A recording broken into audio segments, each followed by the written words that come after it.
Welcome to our 28 questions in 28 days. Our next question that we have received, and this is actually my number one question that we have ever received. No matter what topics we talk about, it always comes back to this one, which is how can I follow up without harassing people? When should I follow up? How often should I follow up? It's all questions about the follow-up that people feel uncomfortable and almost like a stalker.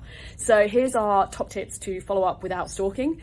For me, the follow-up process very much has to be about the customer, not about you.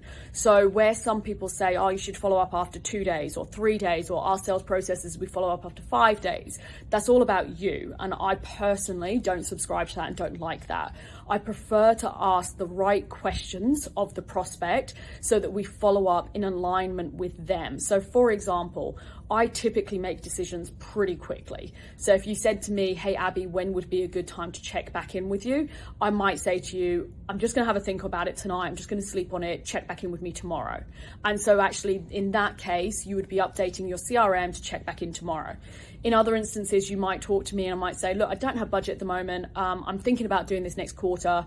So maybe actually March. And so you might then put in your CRM system to reconnect in March. So you're tailoring your follow-up process in alignment with the customer timescales and where they are at. If there is no logical next step, then I would always say, hey, look, would you mind if I touch base with you in 2 weeks, 3 weeks, a month, whatever is the appropriate period of time.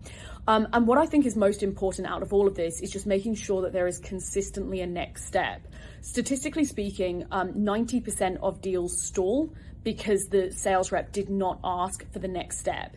It's the concept of, if you have a really good first date, always ask for the second date. So what I'm more interested in is making sure that you have a next step, you have a follow-up item, and then you're actually putting it in your CRM or your diary or wherever it may be to make sure that you actually then follow up on it and you actually do it, rather than it being, oh crap, I forgot to call them, or so on. So it's really just making sure you've got a bit of a structure or a process around your follow-up in alignment with what the customer's timescales are.